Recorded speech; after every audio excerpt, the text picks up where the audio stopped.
If you've seen our video on how to set SMART goals, then you're all ready and prepared to start setting your own.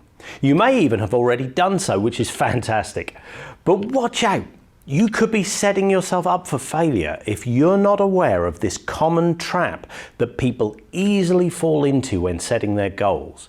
And this doesn't just relate to the SMART method. This can happen however you set your goals. Keep watching to make sure you don't fall into that trap yourself.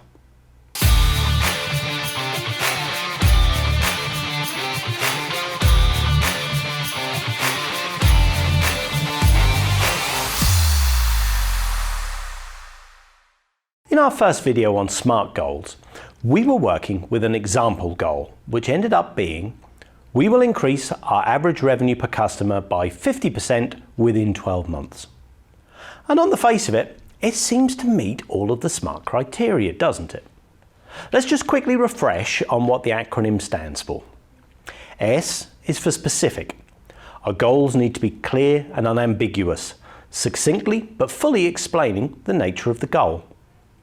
M is for measurable. Our goals need to state how they will be measured so that we can assess both progress and completion. A is for achievable. Our goals need to be realistic and capable of being achieved to be motivating. R is for resources. Our goals need to take into consideration the resources that are available to us and fit in with those resources. T is for timely.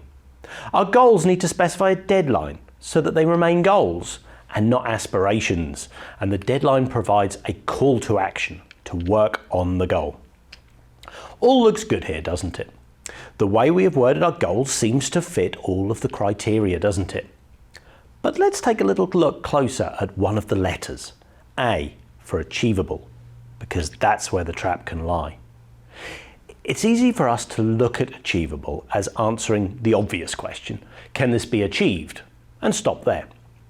But if you do, you risk setting yourself a goal that can quickly become unachievable without you even realizing.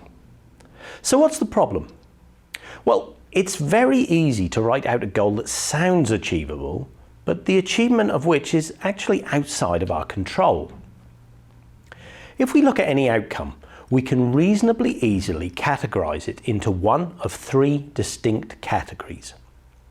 Outcomes that we have total control over, outcomes that we have no control over, and outcomes that we have some control over. Let me give you some examples. Outcomes that we have total control over, well, a good example would be your own actions. You have total control over whether you write that report today or tomorrow, whether you work on your website or your business plan or go down the pub. Your actions are entirely within your control. Outcomes that we have no control over. Well, you have no control over whether it's going to be sunny or cloudy tomorrow. You have no control over how the pound fluctuates against the dollar, and you have no control over what's on television tonight. Usually, the outcomes that we have total control over are the outcomes that feel the closest to us, such as our own actions, whilst those that we have no control over represent decisions made much further away from us, or are large systems that we are too small to influence, such as currency markets or the weather. These are fairly easy to separate, but the subtlety comes when we look at the category of outcomes that we have some control over. Now, what do we mean by some control? Well, it means that the outcome has a mixture of elements that we have total control over and elements that we have no control over. This category of outcomes could be described as outcomes we have influence over. But I think it's more helpful to break these outcomes down into the elements that we have total control over and those where we have none. Head hurting yet? Don't worry, if it's not clear yet, this next example should help to make more sense. Let's take the outcome of sending a parcel to a customer and having it arrive the next day. This is something that we have some control over. We have total control over the courier we use and the delivery service that we choose from them. We have total control over being ready to hand the parcel over to the courier at the appropriate time. But we have no control over whether the courier actually arrives to collect the parcel today, although we can certainly phone up and complain if they don't. And we have no control once the courier takes the parcel and it starts its journey to our customer. That becomes their process and not ours. Hopefully all very obvious, but why does any of this matter? Well, suppose that we've identified that a goal we really want to have is to ensure that our customers receive their parcels the next day after their order is placed. And we write a goal that says this: within 3 months, we will ensure that 99% of all our customers' orders are delivered on the next working day after their order is accepted. It seems to hit the SMART goals. It's specific, it's certainly measurable. We have the resources, there are plenty of couriers available, and it's timely. But think about achievability for a moment and what we've been discussing about control, because this goal has been written with a fundamental flaw in it. Can you see what it is yet? Where do we have control here? As we've already seen, we have control over the couriers that we use, and we have control over which services we buy from them. Is there anything in this goal that we do not have control over? Yes, there is. As we've seen, we don't have control over whether the parcel gets delivered the next working day. That's within the control of the courier and not us.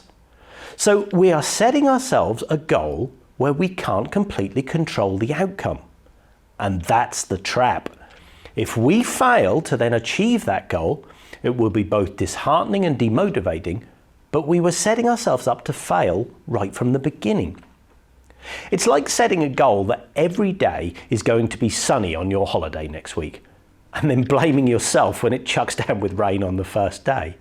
You can see how senseless that is, can't you? Now that's an extreme example, but when you include outcomes that you don't have control over in your goals, that's exactly what you're doing.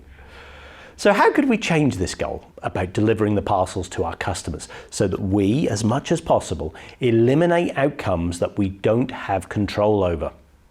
Well, how about this? Within 3 months, we will ensure that we dispatch 99% of all our customers' orders on the day that their order is accepted using next day delivery service. You can see the difference, can't you? In this revised version, everything is within our control. We control when we dispatch the goods, we control the courier we use and the service we buy from them. Anything outside of our control has been eliminated from the goal, so our ability to succeed at this goal is entirely within our control. Is there anything else we can do here? Well, although we can't affect the efficiency of the courier at delivering their parcels on time, we can affect the courier that we choose. So we might also add to our goal or set a standard somewhere that we will only use couriers who can demonstrate they meet a minimum target for on-time deliveries that is acceptable to us. So there we have it. Now you know the trap. You know how not to fall into it. When setting your goals, make sure you focus on outcomes that are within your control, not outside of it. I hope you've been enjoying this video. Now you know how not to fall into the trap. We'd really appreciate if you take a moment to hit the like button on the video.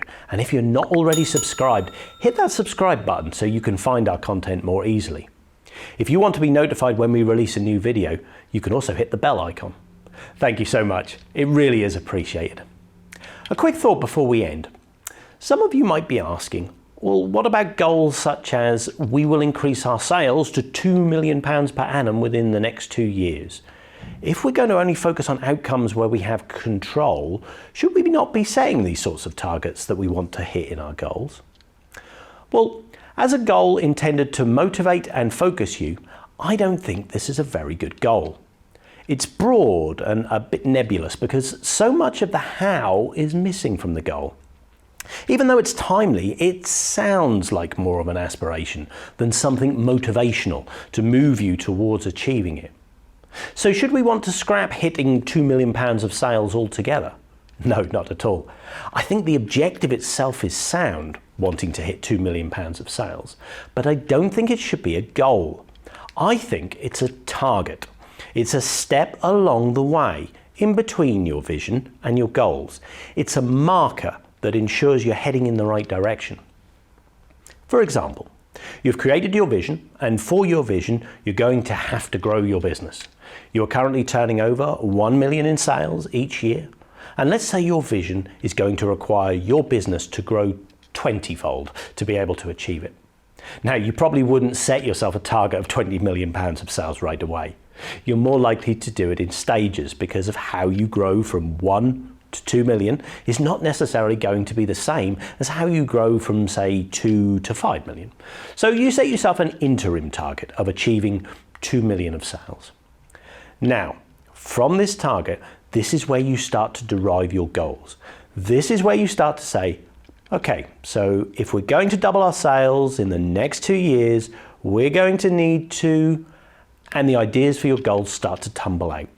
Increase our lead generation, our production capacity, our sales conversion rates, whatever it is that's going to take you to that target. Once you hit it, you can set a new target and set new goals for that specific target. Have you ever set yourself a goal that included an outcome that was outside your control and realized that for yourself? Do you have a goal inside your control that you found particularly motivating and helpful? Why not let us know in the comments below? We'd love to hear about your experiences. Thanks for watching. I hope you've enjoyed the video. And remember, sometimes just one thing is all it takes. See you on the next one.